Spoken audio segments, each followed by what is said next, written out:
السلام عليكم أصدقائي وصديقاتي، نتمنى إن شاء الله تكونوا بألف خير.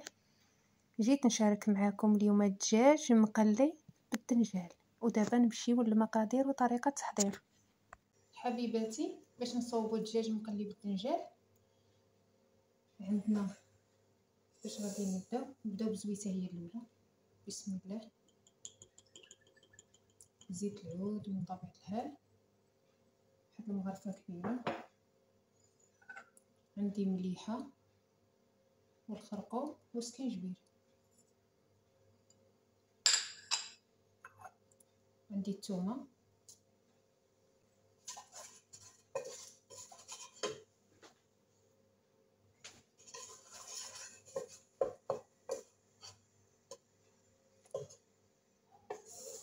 عندي مطيشة،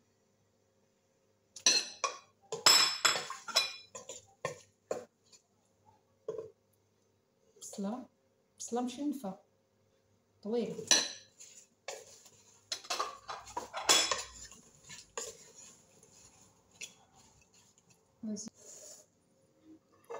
وهنا عندي دجاجة مقسومة على جوج.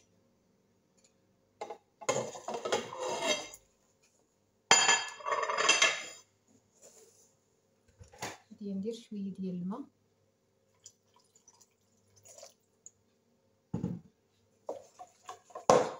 وصافي. دابا غادي نحط الكوكوط ديالي يتقلى.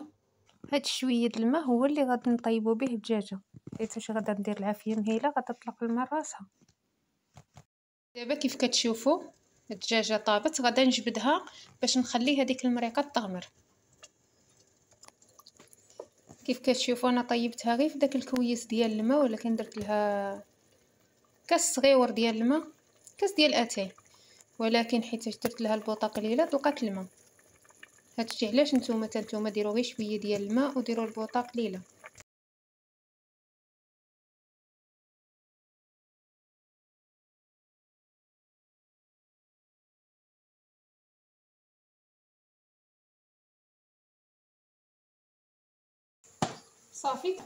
صافي كندير القياس اللي باغيه نقلي، كندير له مليحه ونقليه في الزيت. وها نتوما الدنجال ها هو كيتسقلا. هنايا الكوكوط باش نغمر هاد. ايوا صافي. دابا غادي نخليو الدنجال توجد ولاصوص حتى هي، ومن بعد باش يوجد الطبق ديالنا نشارك معكم النتيجه النهائيه ديال هاد الطبق ديال الدجاج بالدنجال.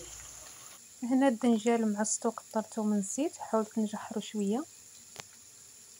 ايوا صافي حبايبي، هنايا الطويجين ديالنا وجد على هذا الشكل هذا. كنديرو الدجاج ونديرو الدغيميره ونديرو من فوق منه الدنجال اللي مقليه وممعوسه.